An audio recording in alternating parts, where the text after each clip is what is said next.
Est-ce que Poutine est atteint de Parkinson, comme Parkinson peut mener à la folie? Est-ce que c'est ce qui explique tout le comportement de Poutine? Est-ce que la paix mondiale peut être réduite à ces quelques neurones défaillants? Bon, oui, la véritable question c'est est-ce que cette vidéo est un prétexte pour parler de neurosciences? Et la réponse, c'est oui.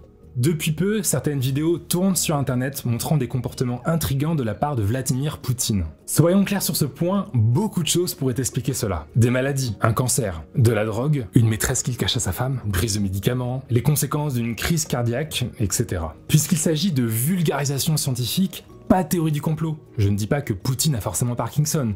Simplement, je vous propose l'expérience de pensée suivante.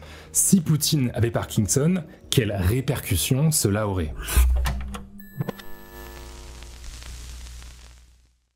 Ok, commençons par une petite review des différentes vidéos toutes sorties en 2022.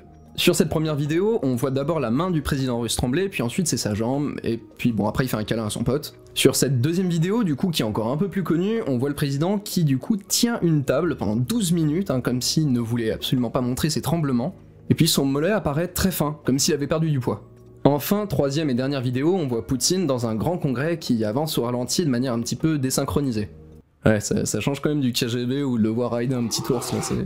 Si l'on résume, tremblement, perte de poids, anomalie ralentissement de la démarche, perte de symétrie dans les mouvements, autant de symptômes que l'on retrouve chez Parkinson. Mais justement, Parkinson, ce sont aussi des symptômes psychologiques, tels que, et attention ça peut faire un petit peu peur, démence, folie et hallucination.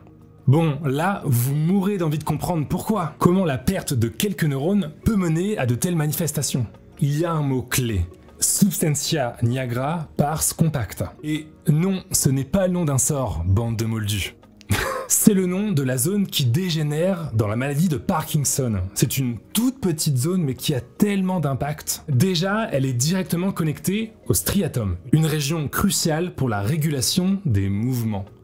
Et vous voyez peut-être où je veux en venir.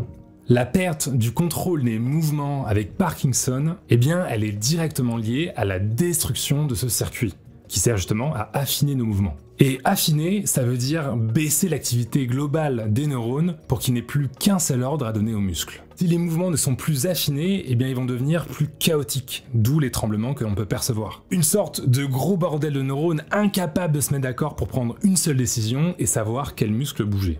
Et les symptômes psychologiques dans tout ça? Ouais, dans le cas de notre expérience de pensée, c'est peut-être ce qui fait le plus flipper. Perte de la mémoire, difficulté à garder son attention, difficulté à s'atteler à des tâches complexes, et ça peut aller même jusqu'à des hallucinations au stade les plus avancés. Et contrairement aux symptômes moteurs, c'est plus compliqué de comprendre d'où ça vient.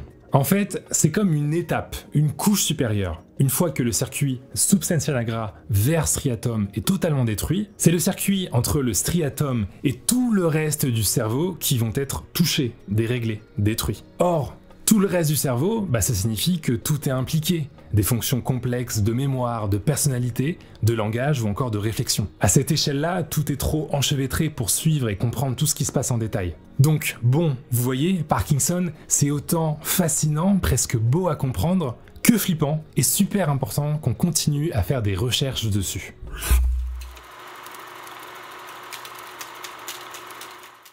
Pour donner quelques anecdotes finales, toujours plus rassurantes, l'histoire nous a déjà montré des dirigeants affaiblis par leur biologie.